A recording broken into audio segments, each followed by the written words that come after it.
तुम्ही एवढे मोठे, कृपा करून तुम्ही मला भेटायला प्रतापगडावरती याल का?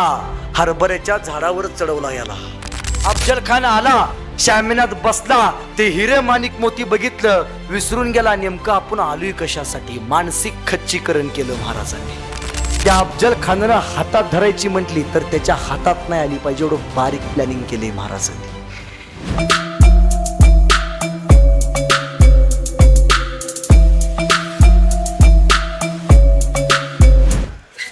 अफजल खान आलाय स्वराज्यावरती. अफजल खान साधा नाही, विजापूरच्या बडी बेगम साहेबांचा सरदार. महाराज कुठे? राजगडावरती. महाराजांच्या प्रिय पत्नी शेवटचा श्वास मोजत होत्या आणि महाराजांच्या प्रिय पत्नी संभाजीराजांच्या मातोश्री सईबाई साहेबांचं निधन झालं. आणि अफजल खानानं पत्र पाठवले महाराजांना, महाराज जिंदा या मुर्दा, बडी बेगम साहेबांनी तुम्हाला पेश करायला सांगितलंय. महाराज बायको मेल्यानंतर बायकोपाशी नाही थांबले. महाराजांनी एकदा आपल्या बायकोला शेवटचं बघितलं. राजे घोड्यावरती बसले आणि महाराज प्रतापगडावरती गेले. ताईंनो, छत्रपती शिवाजी राजांनी स्वतःचा संसार नाही केला. छत्रपती शिवाजी राजांनी स्वतःचा संसार नाही केला. छत्रपती शिवाजी राजांनी स्वराज्याचा संसार केला. त्यावेळी तुमचा आणि माझा संसार फुललाय याचं कारण फक्त छत्रपती शिवाजी महाराज आहेत. महाराज प्रतापगडावरती गेले आणि प्रतापगडावरती गेल्यावरती महाराजांनी पत्र वाचलं. महाराजांनी अफजल खानाला पत्र पाठवलं. पत्रात काय लिहिलं?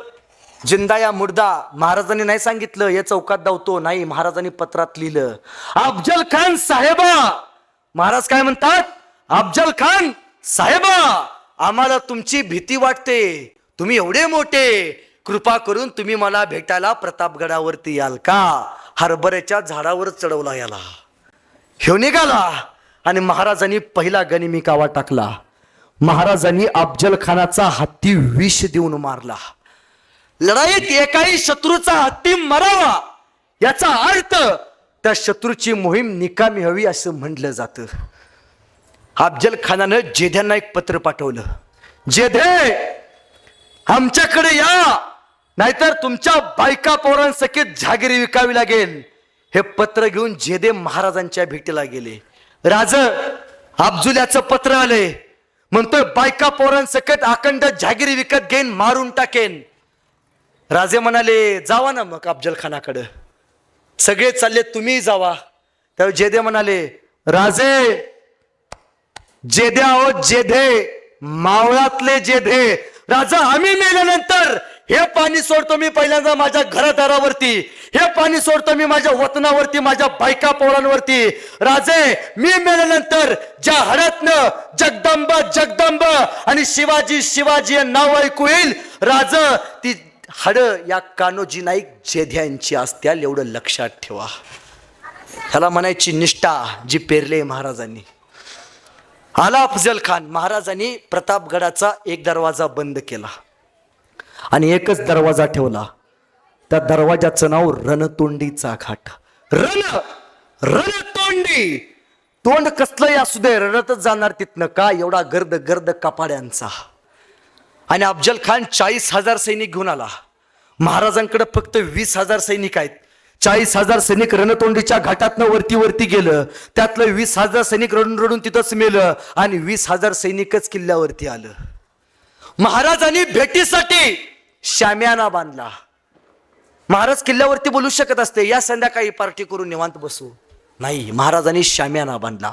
किती सुंदर बांधला तर शामियानाला महाराजांनी आतनं हिरे माणिक मोती लावले. का लावले?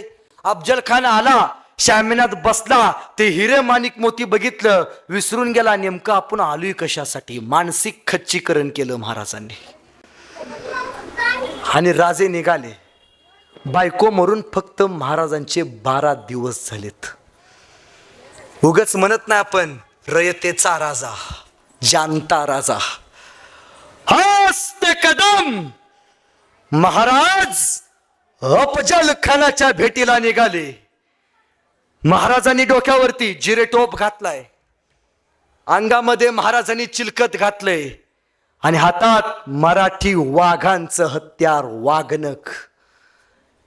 महाराजांनी भेटीची वेळ ठरवली दुपारची 12 का? सूर्य डोक्यावरती असतो.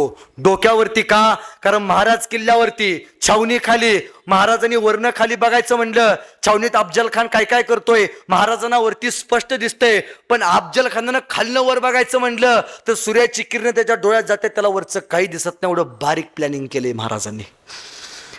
महाराजांना पहिला सरदार बघितला जिवाजी महाला, न्हावी समाजाचा होता. राजा म्हणले, जीवा येतोस? येतो की राज. जीवा मी ऐकून आहे तू न्हावी समाजाचा आहेस. होय राज. मग जीवा तुझ्याकडे कात्री असेल की? जीवाला प्रश्न पडला, अफजल खान मारायला चालले, तलवार बिलवार ठेवली असेल की, कात्री कशाला पाहिजे? आणि हाय काढ काढ काढ, बाहेर काढ बाहेर काढ. बाहेर काढली. जीवा माझी दाढी बारीक कर, इतकी बारीक कर, इतकी बारीक कर. त्या अफजल खानानं हातात धरायची म्हटली तर त्याच्या हातात नाही आली पाहिजे, एवढं बारीक प्लॅनिंग केले महाराजांनी. जी राज.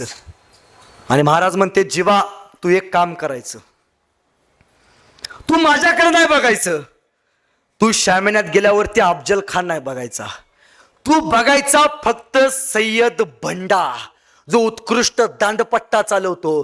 त्याचा दांडपट्टा निघायच्या अगोदर जीवा तुझ्या दांडपट्ट्यानं सय्यद बंडाचा दांडपट्टा खाली पडला पाहिजे. जी राज.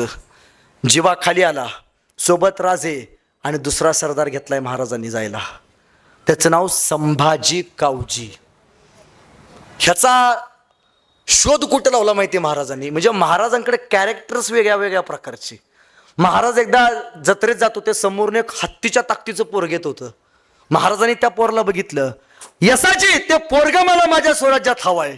यसाजी गेले, त्या पोरला धरलं, राजांच्या समोर उभा केलं.